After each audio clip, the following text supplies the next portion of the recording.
Hello students, myself is RP Singh. Today I am going to start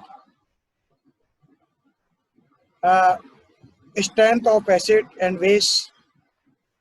This is the next topic of unit uh, acid, base and salt of class 10th.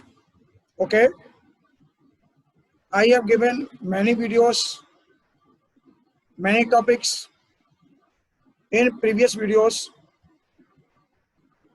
Today's topic are strength of acids and base, universal indicator, pH scale, etc. First of all, try to understand strength of acid and base. ये क्या है? देखिए,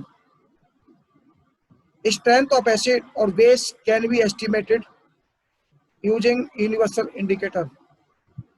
मतलब किसी acid की या base की अगर आपको स्ट्रेंथ निकालनी है कि उसके अंदर कितनी एसिडिटी है, कितनी बेसिकटी है ना, तो आपको क्या करना होगा, एक यूनिवर्सल इंडिकेटर की जरूरत पड़ेगी। यूनिवर्सल इंडिकेटर से आपको उसकी स्ट्रेंथ निकालनी होगी। अब यूनिवर्सल इंडिकेटर क्या होता है वो देखिए, it is a mixture of several indicators. ये जो है ना, बहुत सारे इंडिकेटर का मिक्सचर होता है। It shows different colours at different concentrations of hydrogen ions in the solution. वो जो है ना, हाइड्रोजन आयन के डिफरेंट कंसंट्रेशन पर डिफरेंट कलर शो करता है। ठीक है ना, मतलब किसी सॉल्यूशन का मान लीजिए पीएच वैल्यू यानी हाइड्रोजन आयन कंसंट्रेशन अगर सॉल्यूशंस का डिफरेंट है तो फिर उनके कलर भी डिफरेंट निकलेंगे।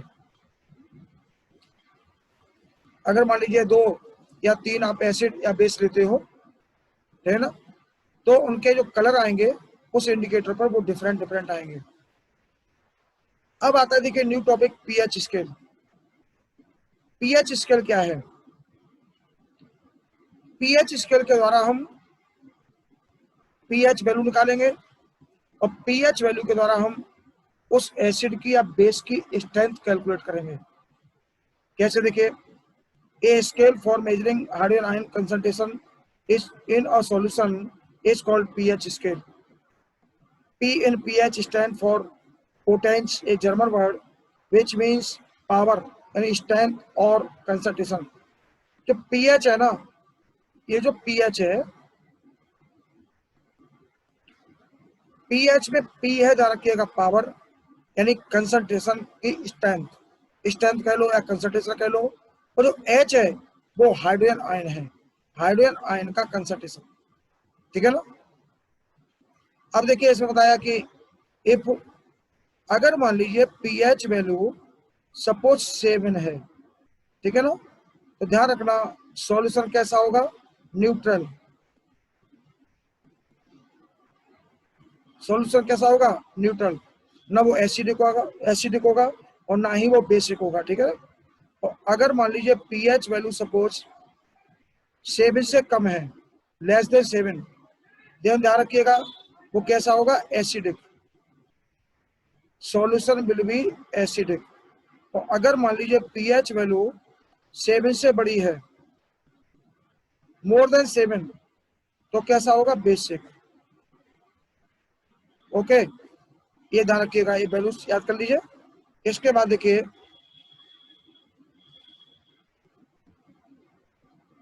नोट में क्या है, देखिए ये नोट करके दिया हमने,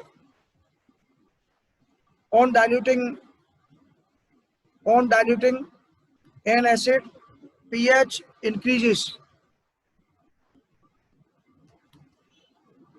अगर मान लीजिए किसी एसिड को आप डाइल्यूट करते हो तो पीएच वैल्यू बढ़ेगी, और अगर बेस को आप डाइल्यूट करते हो तो पीएच वैल्यू घटेगी। ऐसा क्यों होगा? अब ये डेरिवेशन करने जा रहा हूं, उससे आपको देखिए क्लियर होगा।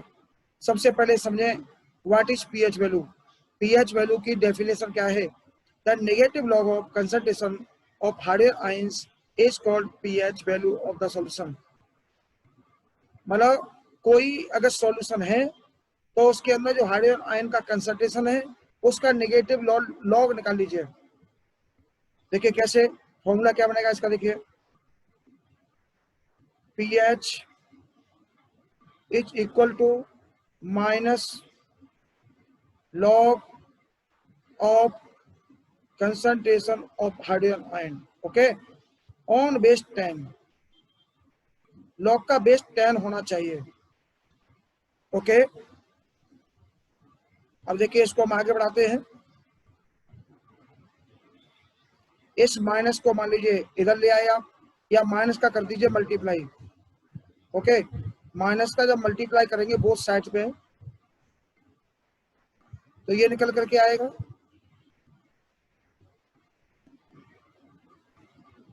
ओके। इधर का पॉजिटिव हो गया, इधर का नेगेटिव हो गया। अब हमने क्या किया, देखिए माइनस pH, इसमें मल्टीप्लाई कर लिया हमने वन का मल्टीप्लाई तो किसी में भी कर सकते हैं, कोई चेंज नहीं आने वाला है। ये हो गया देखिए, ओके। अब हमने क्या किया, देखो minus pH log 10 on base 10 is equal to log, ये हो गया, ओके। आगे बढ़ाते हैं, देखिए इसको। इसमें आपने देखा कि इधर देखो हमने एक चीज लिखी है, इधर आपको समझाते हैं। log, इधर 10 लिखा हुआ है मान लीजिए, और नीचे बेस भी 10 है, तो इसकी वैल्यू ध्यान रखिएगा 1 होती है। अगर मान लीजिए यहाँ पर 100 लिखा हुआ है और नीचे भी सपोज 100 लिखा हुआ है तो इसकी वैल्यू भी 1 होगी।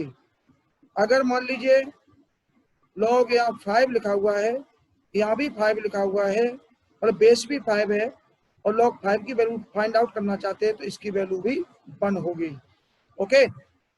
ये 3 एग्जाम्पल से आपको क्लियर हो गया होगा। और कुछ फॉर्मूला नोट कर देता हूं, देखिए यहाँ पर, क्योंकि अब आपके सिलेबस में जो लॉग टॉपिक है वो है नहीं। पहले मैथमेटिक्स में क्लास 9th में लॉग का पूरा एक चैप्टर हुआ करता था, लॉग, एंटी लॉग, वो चैप्टर अब हटा दिया गया है, अब आपके सिलेबस में नहीं है, आपने पढ़ा नहीं होगा। लेकिन उसका यूज है, केमिस्ट्री में बहुत ज्यादा यूज है, फिजिक्स में बहुत ज्यादा यूज है, बायो में भी यूज है, और अभी देखिए छोटा सा यूज में करने जा रहा हूं, ठीक है ना।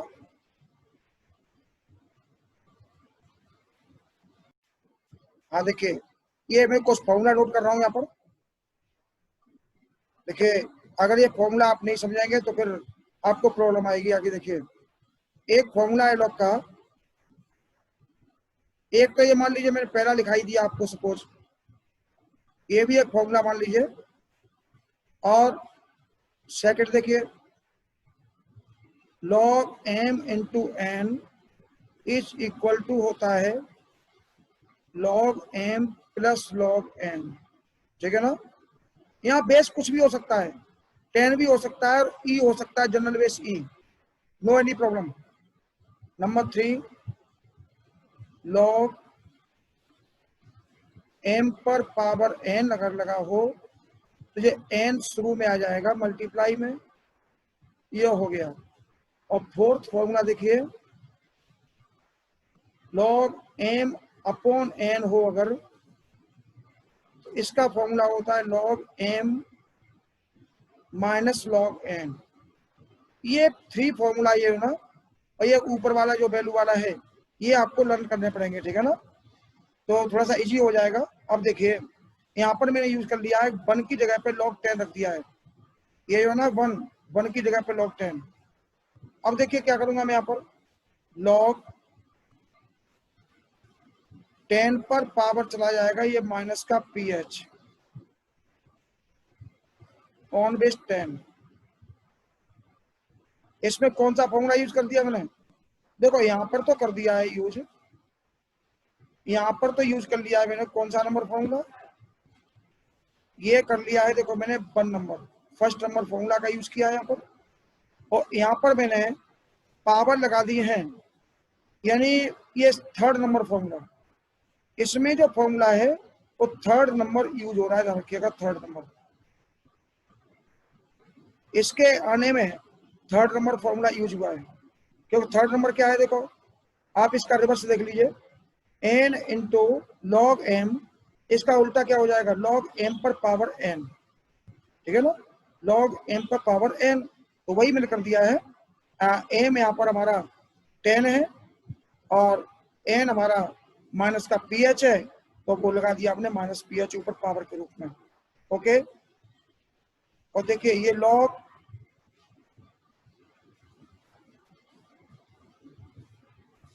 देखिए ये हो गया हमारा log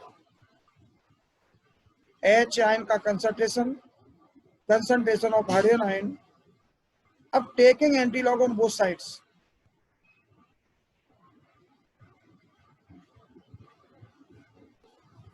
on taking anti-log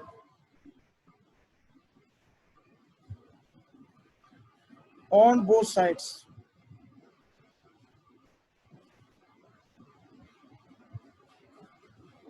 both side में आप एंटी लॉग लेंगे, और जब एंटी लॉग लेते हैं तो लॉग खत्म हो जाता है, ध्यान रखिएगा, तो ये लॉग 10 खत्म हो जाएगा, क्या बचेगा 10 to the power minus P H is equal to concentration of hydrogen ion.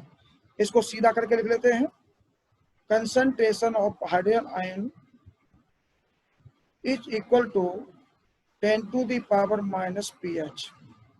Okay, तो ये फॉर्मूला याद कर लेंगे, concentration of hydrogen ion is equal to 10 to the power minus P H, और ऊपर ये फॉर्मूला काम आएगा आपके, ध्यान रखिएगा। अगर मान लीजिए हाइड्रोजन आयन कंसंट्रेशन आपको दे रखा है, पीएच वैल्यू निकालनी है, तो आप इस फॉर्मूला का यूज करेंगे नंबर 1 को, ऊपर वाले को, और मान लीजिए आपको पीएच वैल्यू दे रखी है और हाइड्रोजन आयन कंसंट्रेशन निकालना है, तो आप इस नीचे वाले फॉर्मूला का यूज करेंगे। ओके, अब आ जाइए देखिए पीओएच वैल्यू पर। पीओएच वैल्यू, इसकी डेफिनेशन और पीएच की डेफिनेशन, पीएच वैल्यू की डेफिनेशन सेम है, थोड़ा सा अंतर है। देखिए, the negative log of concentration of hydroxyl ions is called POH value of the solution. बिल्कुल सेम इसी प्रकार से चलेगा। देखिए पीओएच, देखिए POH is equal to minus log of concentration of hydroxyl ion on base 10। Okay, बिल्कुल इसी की नकल करते जाइए आप। अब माइनस का मल्टीप्लाई कर दीजिए, ये हो जाएगा, देखिए माइनस का पीओएच इज इक्वल टू, ये हो जाएगा देखिए लॉग ओएच आयन का कंसंट्रेशन। ओके, अब 1 का मल्टीप्लाई कर लीजिए, माइनस पीओएच, 1 का हमने मल्टीप्लाई किया, 1 का मल्टीप्लाई तो कर सकते हैं ना किसी में भी, कोई फर्क तो पड़ता नहीं है, चेंज तो आता नहीं है कोई, ये हो गया। अब देखिए फिर यहाँ पर क्या करेंगे हम, माइनस पीओएच और 1 की जगह पे लिख लेंगे log 10 is equal to log OH ion का कंसंट्रेशन। ओके, अब फॉर्मूला नंबर 3 का यूज कर लेंगे, इसमें थर्ड फॉर्मूला का यूज करेंगे, तो क्या हो जाएगा, देखिए log 10 पर power minus POH is equal to log concentration of hydroxyl ion on base 10, और यहाँ पर भी ध्यान रखिएगा बेस 10 ही रहेगा, लॉग का बेस कितना रहेगा 10। ओके, अब taking anti log on both sides,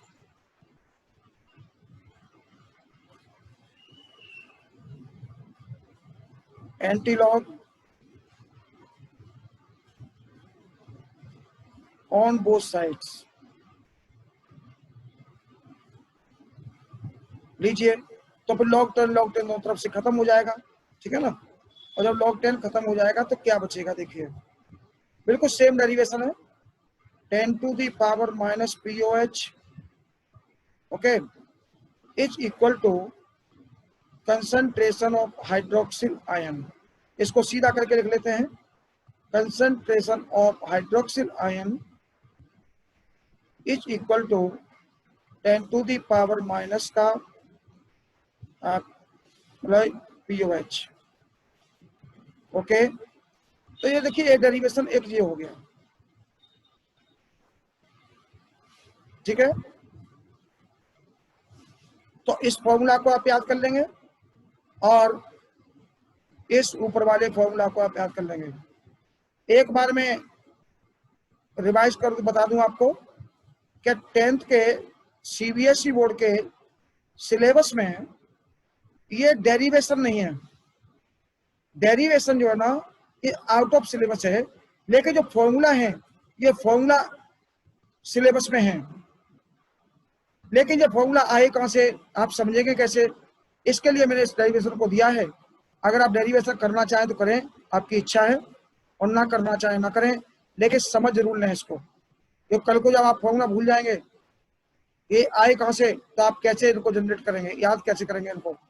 इसलिए अभी आप डेरिवेशन करें या ना करें आपकी मर्जी है, क्योंकि CBSE बोर्ड के मतलब बोर्ड में सिलेबस में ये डेरिवेशन नहीं है, लेकिन फॉर्मूला है। तो फॉर्मूला तो आपको याद करने पड़ेंगे, ओके। ये मैंने डेरिवेशन कर दिया है। इसके बाद देखिए अब इसी के आगे और टॉपिक आता है, देखिए अब आता है आयनिक प्रोडक्ट ऑफ वाटर।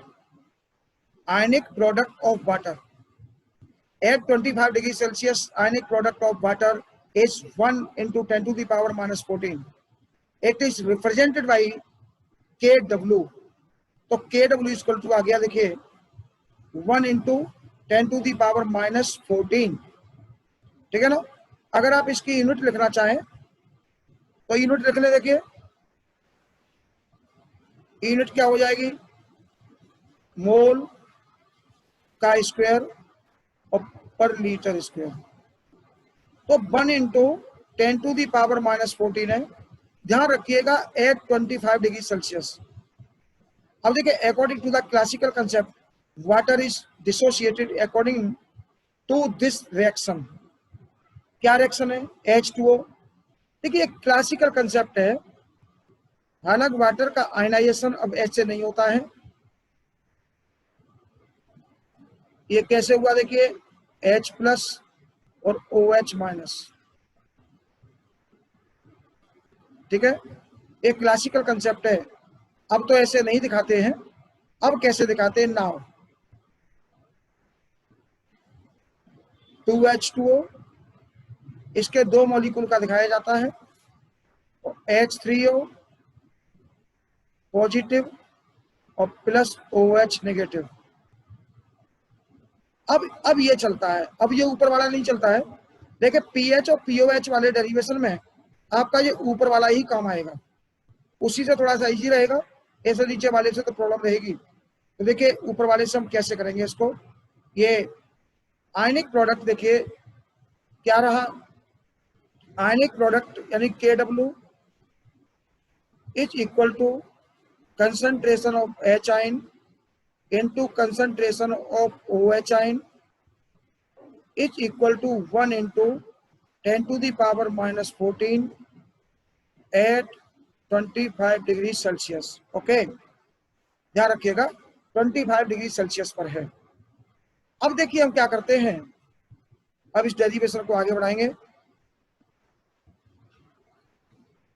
देखिए relation between PH and POH. PH और पीओएच में रिलेशन क्या होता है, पहले मैं नोट कर देता हूं। PH plus POH is equal to 14। अब ये आया कहां से, फिर मैं एक बार रिवाइज कर दूं। ये डेरिवेशन आपके सिलेबस में नहीं है, लेकिन ये फॉर्मूला आपके सिलेबस में है। तो फॉर्मूला तो आपको याद करना है, ध्यान रखिएगा, फॉर्मूला तो आपको याद करना पड़ेगा। लेकिन डेरिवेशन ये 14 ही क्यों आया, 15 क्यों नहीं आया, 16 क्यों नहीं आया, 13 क्यों नहीं आया, उसके लिए मैं डेरिवेशन को देखिए कर रहा हूँ। ओके, आप इस डेरिवेशन को करना चाहे करें, ना करना चाहे ना करें, आपकी मर्जी है, लेकिन समझ जरूर लें, ठीक है ना। देखिए मैं इसको जगह बनाने के लिए नीचे शिफ्ट कर देता हूं डेरिवेशन के लिए। देखिए मैंने ये स्पष्ट नोट में लिख दिया है, यहाँ पर देखिए, this is out of syllabus although this is given only for your knowledge. ये केवल मैं आपके नॉलेज के लिए दे रहा हूँ, फॉर्मूला सिलेबस में है लेकिन इसका प्रूफ आपके सिलेबस में नहीं है। अब देखिए मैं प्रूफ दे रहा हूं, यहाँ पर नीचे आ जाता हूं। देखिए देखिए अभी आपने लिखा H concentration of hydrogen ion into concentration of hydroxyl ion is equal to 1 into 10 to the power minus 14। 1 हटा दीजिए इसमें से, तो 10 to the power minus 14 बचा लीजिए, ठीक है ना। अब taking log on both sides, taking log on both sides. अब दोनों साइड में हम क्या लेने जा रहे हैं, लॉग लेने जा रहे हैं। देखिए log concentration of hydrogen ion into concentration of hydroxyl ion is equal to log 10 to the power minus 14। और बेस 10 चलेगा, यहाँ पर ध्यान रखिएगा, 10 के अलावा कोई बेस नहीं चलेगा। अब यहाँ पे आइए देखिए, log concentration of hydrogen ion plus log concentration of hydroxyl ion is equal to minus 14 into log of 10, या 10 लगा देते हैं बेस में। ओके, अब आप देखिएगा मैंने कौन कौन से फॉर्मूला का यूज कर लिया है। इस जगह पर मैं थोड़ा सा साइन कर दूं, इस जगह पर जो मैंने फॉर्मूला लगाया है, इसमें यहां जो फॉर्मूला लगाया है, यहां पर कौन से फॉर्मूला का यूज हुआ है। देखिए मैं ऊपर से आपको शिफ्ट करके दिखाता हूं। देखिए पावर, देखिए मैंने क्या किया है, पावर को मैंने मल्टीप्लाई में लिया है, और पावर मल्टीप्लाई कौन से फॉर्मूला में हो रही है, फॉर्मूला नंबर 3 में। तो ध्यान रखिएगा यहाँ पर मैंने थर्ड फॉर्मूला का यूज किया है। और जरा बताएं कि इस जगह पर मैंने कौन से फॉर्मूला का यूज किया है। यहाँ पर इस स्टेप से इस स्टेप के आने में, इस स्टेप के आने में कौन से फॉर्मूला का यूज किया। देखिए log m into n equal to log m plus log n। कौन से फॉर्मूला, देखिए question formula number 2, log m into n equal to log m plus log n। मतलब यहाँ पर m की जगह पे हमारा H प्लस आयन का कंसंट्रेशन और n की जगह पे OH आयन का कंसंट्रेशन, ठीक है। तो log m plus log n वाला फॉर्मूला काम कर रहा है, यानी इस जगह पे हमने फॉर्मूला यूज किया है नंबर 2। ओके, अब बढ़ते हैं आगे, ठीक है ना। इसको थोड़ा और शिफ्ट कर लेते हैं नीचे।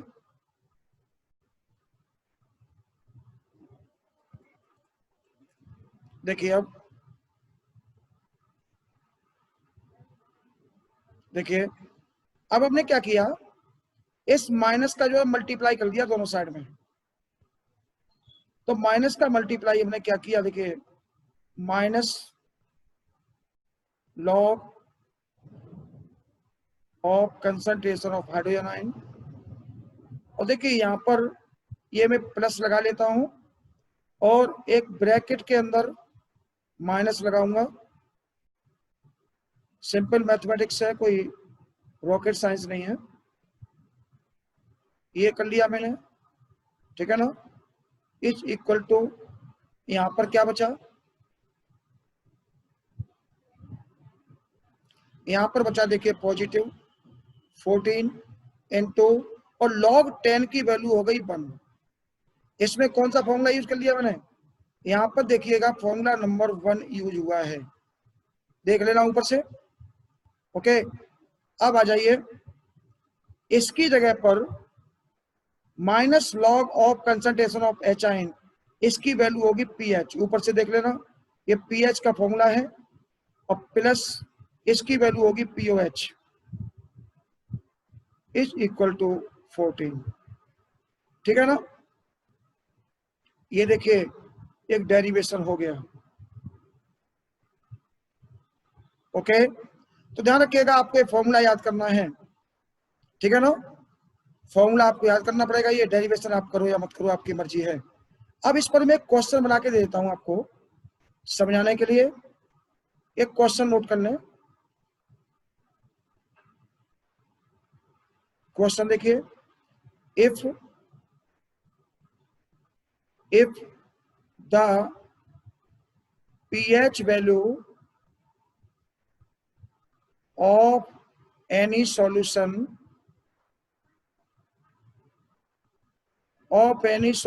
is 4, then calculate the POH value of that solution।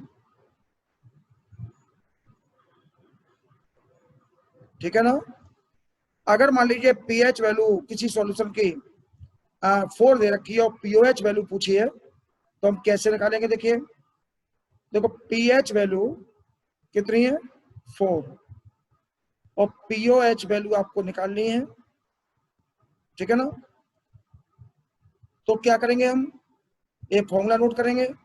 इस फॉर्मूला से देखिए हम पीओएच वैल्यू जब निकालेंगे तो 14 माइनस पीएच हो जाएगा, यानी 14 माइनस 4 कितना हो गया? 10। ओके, तो पीओएच वैल्यू कितनी आ गई? 10। इसी तरह से कोई और क्वेश्चन होगा तो उसको आप सॉल्व कर लेंगे। और अगर ये पूछा जाए क्या what will be the nature of the solution, अगर मान लीजिए पीएच वैल्यू किसी सॉल्यूशन की, सपोज पीएच वैल्यू सॉल्यूशन की मान लीजिए 4 दे रखी है, 4, तो उसकी नेचर क्या होगी? Nature of solution, nature of solution will be, pH value जो 4 है ना वो 7 से कम है। जब 7 से कम है, is less than 7, the pH value of this solution is less than 7, so the nature of solution will be acidic.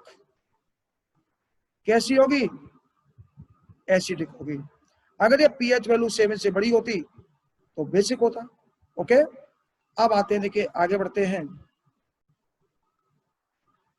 अब आगे देखिए, importance of pH in everyday life, बहुत ही इंपॉर्टेंट टॉपिक है, ये बायोलॉजी में भी आता है कि पीएच वैल्यू का जो एवरीडे लाइफ, जो हमारी रोजाना की लाइफ है, उसमें इसका यूज क्या है। देखिए, number 1, plants and animals are pH sensitive. Plants और एनिमल जो होते हैं ना वो पीएच के लिए बहुत ही सेंसिटिव होते हैं, मतलब उनकी पीएच वैल्यू निश्चित होनी चाहिए, अगर जरा भी चेंज होती है तो प्रॉब्लम आती है। देखिए कैसे समझाया, our body works with in the pH range 7 to 7.8, 7 से 7.8। हमारा जो ब्लड होता है ना, ब्लड ध्यान रखिएगा बेसिक होता है। अपना जो ब्लड होता है वो कैसा होता है? ब्लड की नेचर होती है बेसिक। पीएच वैल्यू कितनी है? देखो 7.8 है ना, और 7.8 is more than 7, so the nature will be basic। okay, nature will be basic।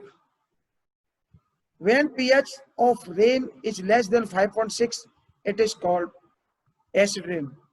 अगर मान लीजिए एसिड रेन, जो बारिश है ना, एसिड मतलब जो रेन है, रेन बारिश, अगर उसकी पीएच वैल्यू 5.6 से कम हो जाए मान लीजिए, तो वो एसिडिक हो जाता है।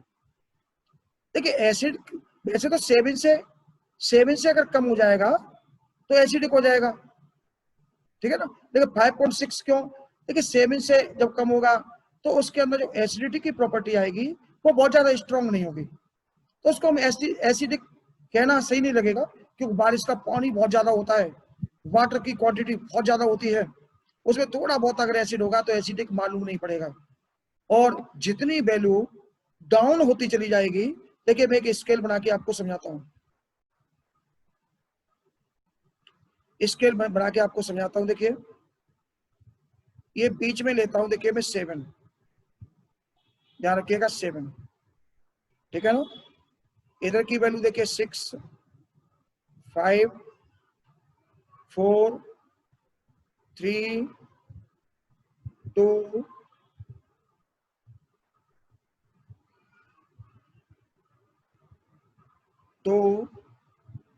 1 और ये 0। ऐसे इधर आ जाइए, 1, 2, 3, सॉरी इसको मिटाते हैं, मतलब एक एक करके जब आगे बढ़ेंगे ना तो देखिए 7 तो ये ऑलरेडी हो चुका है, 8, 9, 10, 11, 12, 13 और ये लास्ट हो जाएगा 14। ध्यान रखिएगा लास्ट हमारा 14 रहेगा, ठीक है ना। जब 7 से आप इधर को आएंगे लेफ्ट हैंड साइड में, तो ये एसिडिक होता चला जाएगा, सॉल्यूशन जो होगा ना एसिडिक। और 7 से जब आप 14 की तरफ जाएंगे तो ये बेसिक होता चला जाएगा सॉल्यूशन। ओके, तो जितनी वैल्यू पीएच वैल्यू जब घटेगी, ये पीएच वैल्यू है, पीएच स्केल में बना दिया है, पीएच वैल्यू सॉल्यूशन की जितनी ज्यादा घटती चली जाएगी 7 से, उतना ही वो मोर एसिडिक होता चला जाएगा, और जितनी 7 से बढ़ती चली जाएगी उतना ही वो मोर बेसिक होता चला जाएगा। तो एसिडिक के लिए देखिए 7 से जरा सी भी कम होगी तो वो एसिडिक हो जाएगा, नो एनी प्रॉब्लम। लेकिन 7 से जब ज्यादा कम होगी तब उसके अंदर एसिडिटी की प्रॉपर्टी ज्यादा आएगी, और बारिश का जो वाटर होता है बहुत ज्यादा होता है, जब उसमें थोड़ा बहुत एसिड होगा तो मालूम नहीं पड़ेगा। इसलिए बताया कि 5.6 से जब कम हो जाएगी इसकी वैल्यू तब वो एसिडिक मालूम पड़ेगा। ओके, अब आ जाइए नंबर 2 पर, पीएच ऑफ सॉइल। मिट्टी है ना, मिट्टी की pH value. Plants require a specific pH range for their healthy growth. जब प्लांट्स है ना, डिफरेंट टाइप के प्लांट्स की रिक्वायरमेंट भी डिफरेंट होती है। जैसे हम लोग है ना, हम लोग ले लो, जानवरों को ले लो, सबकी जीवित रहने के लिए रिक्वायरमेंट है वो डिफरेंट टाइप की होती है, ठीक है ना। तो ऐसे ही प्लांट की भी जो पीएच रेंज है वो भी डिफरेंट, थोड़ी बहुत डिफरेंट हो सकती है। Plant requires a specific pH range for their healthy growth. Plant की भी पीएच रेंज जो है ना, अपनी रिक्वायरमेंट जो है वो स्पेसिफिक है कि किसी प्लांट के लिए कितनी होनी चाहिए, किसी प्लांट के लिए कितनी, और अगर उससे चेंज हो जाएगा तो वो उसकी ग्रोथ जो है ना एक अच्छी नहीं होगी। Number 3, pH in our digestive system. Our stomach produces HCl acid with which helps in digestion. जब हम खाना खाते हैं तो खाना के डाइजेशन के लिए हमारा जो स्टमक है, पेट है, वो गाल ब्लैडर के अंदर से HCl गैस को, HCl एसिड को ध्यान रखिएगा, वो भोजन में खाने में मिला देता है, जिससे हमारा भोजन जो है ना डाइजेस्ट होना चालू हो जाता है। During indigestion stomach produce more acid and cause pain and irritation. मतलब जब हम डाइजेशन नहीं होता है, हमने मान लो लेट खाना खाया या ज्यादा खाना खा लिया, उल्टा सीधा खाना खा लिया, तो आपने देखा होगा खट्टी डकारें आती हैं, पेट में दर्द होता है, चैन नहीं पड़ता। इसका मतलब है कि ज्यादा एसिड बन चुका है। स्टमक जो है ना, अपना पेट, वो ज्यादा एसिड का निर्माण कर लेता है, और जब ज्यादा एसिड का फॉर्मेशन हो जाता है तो फिर पेन होने लगता है। आगे के इसके बाद आता है ये नंबर अगला next, to get rid of this pain people uses antacid milk mild waste like milk of magnesia MgOH का twice to neutralise excess acid. देखिए जब मान लीजिए पेट में जब दर्द होने लगता है, एसिडिटी जब ज्यादा हो जाती है, एसिड बनने लगता है, तो उसको न्यूट्रल करने के लिए या तो कोई बेस खाइए या फिर उसे डाइल्यूट करने के लिए ज्यादा पानी पीजिए, ठीक है ना। ज्यादा पानी कितना पी सकते हैं? पानी ज्यादा एकदम रिलीफ नहीं देगा। पानी तो तब रिलीफ देता है जब लगातार आप बहुत सारा पीते रहे पानी, तो अंदर एसिडिटी नहीं होगी। लेकिन अब मान लीजिए एसिडिटी हो चुकी है, प्रॉब्लम हो चुकी है, दर्द हो रहा है, पेन हो रहा है, बहुत ज्यादा इरिटेशन हो रहा है, ठीक है ना, तो फिर ऐसी स्थिति में जो है ना कोई बेस ही काम आएगा। जैसे आप इनो लेते हैं ना, इनो वाटर में मिला करके या टेबलेट लेते हैं, तो वो टेबलेट जो होती है ना इनो, वो बेसिक प्रॉपर्टी के होते हैं, और बेसिक प्रॉपर्टी के होने के कारण जो जब पेट में जाते हैं, स्टमक में जाते हैं, तो एसिड को न्यूट्रल करते हैं। ओके, तो माइल्ड बेस एंटाएसिड, एंटाएसिड का मतलब होता है एसिड का opposite, like milk of magnesia. ये MgOH का ऑल ट्वाइस है ना, क्या है देखो, ये बेस है ना, OH लगा हुआ है इसमें, to neutralise excess acid. Okay, number 4 आता है देखिए इसके बाद, pH change as cause of tooth decay. ये देखिए आजकल बहुत बड़ी बीमारी हो गई है लोगों में, टूथ डिके की बीमारी। ये मान लीजिए आम बीमारी हो गई है। बच्चों के दांत टूट जाते हैं, गिरने लगते हैं, टूटने लगते हैं। पहले कोई जमाना था, समय था जब लोगों के जब दांत उखड़ते थे तो ये कहते थे भाई बुढ़ापा आ गया, एक एज फैक्टर था। लेकिन अब आजकल आप देखते हैं कि बालों का सफेद होना और दांतों का टूटना, कहते हैं दांतों में कीड़ा लग गया। तो दांतों का जो टूटना है ना, तो कीड़ा जिसको बोलते हैं, आज मैं आपको समझाता हूँ, वो कीड़ा असल में नहीं होता, वो पीएच वैल्यू का ही रिजल्ट होता है। जब पीएच वैल्यू जब ज्यादा चेंज हो जाती है तो टूथ डिके स्टार्ट हो जाता है, दांत टूटने लगते हैं। Tooth decay starts when pH of is lower than 5.5। मुंह के अंदर की जो पीएच है ना, जब वो 5.5 से कम हो जाती है, ध्यान रखिएगा, तो दांत टूटना स्टार्ट हो जाते हैं, ठीक है ना। और जिसके भी दांत टूट रहे हो वो समझ लेना, उसके मुंह की पीएच वैल्यू 5.5 से कम हो चुकी है। इसलिए इस जब डॉक्टर जब ट्रीटमेंट करेगा उसे रोकने के लिए, तो इस तरह का कोई बेस देगा जो उस पीएच वैल्यू को न्यूट्रल करे, पीएच वैल्यू को बढ़ाए, मतलब 7 की तरफ ले जाने की कोशिश करे, ठीक है ना, मतलब इसको इंक्रीज करे, इंक्रीज। जब ये इंक्रीज होगी तब वो टूथ डिके स्टॉप होगा, अदरवाइज तो टूथ डिके होता ही रहेगा, कोई रोक नहीं सकता उसको। उखड़ने के बाद, टूटने के बाद दूसरे दांत भले ही लगवा लें आप, लेकिन वो टूथ का डिके खत्म नहीं होगा, स्टॉप नहीं होगा। ओके, इसके बाद देखिएगा, tooth animal made up of calcium phosphate. देखिए ये बहुत ही अच्छा टॉपिक है,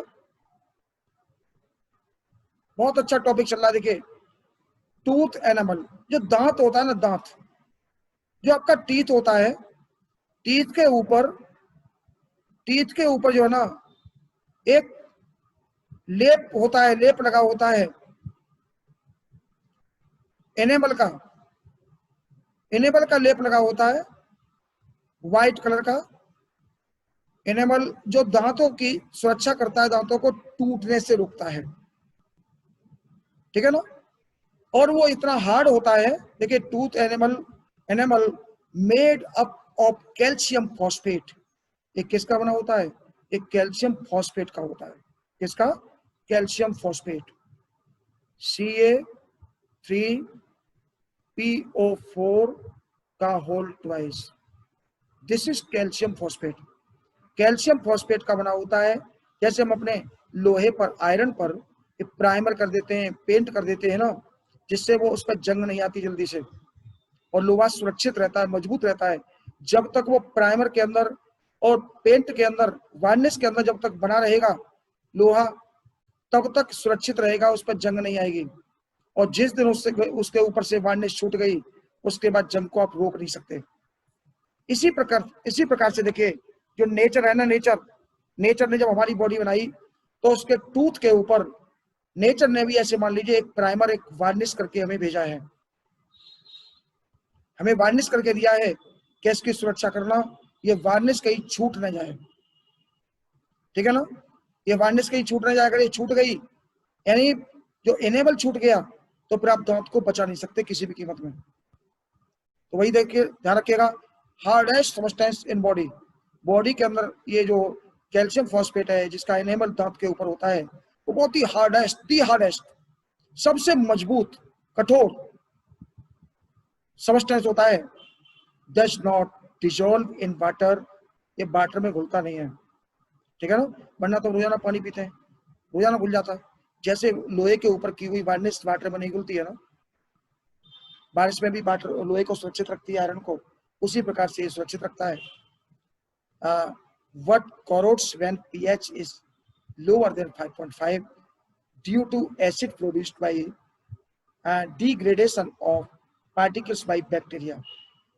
बैक्टीरिया जो होते हैं ना, रात को जैसे खाना खाया हमने, वो चिपका रहा, टूथपेस्ट नहीं किया, तो बैक्टीरिया जो है ना उसको धीमे धीमे करके एसिड में चेंज करते रहते हैं, चेंज कर करके पीएच वैल्यू 5.5 से कम कर देते हैं, तो दांत फिर टूटने लगते हैं, ध्यान रखिएगा, ठीक है ना।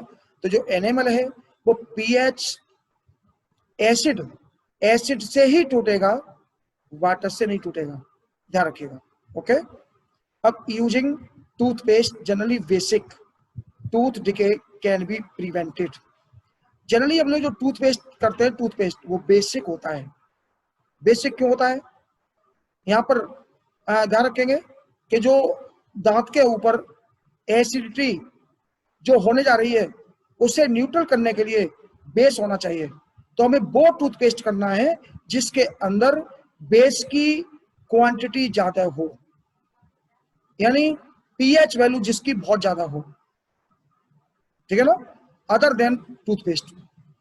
तो वो एसिडिटी को न्यूट्रल कर देगा और उससे जो है ना क्या होगा, टूथ डिके रुक जाएगा, okay. Next number, 5th number, self defence by animals and plant through chemical warfare. मतलब ये पीएच वैल्यू जो है ना प्लांट को और एनिमल को केमिकल वारफेयर, मतलब केमिकल का कोई अटैक होता है तो उससे भी ये सुरक्षा करता है। कैसे, देखिए, बी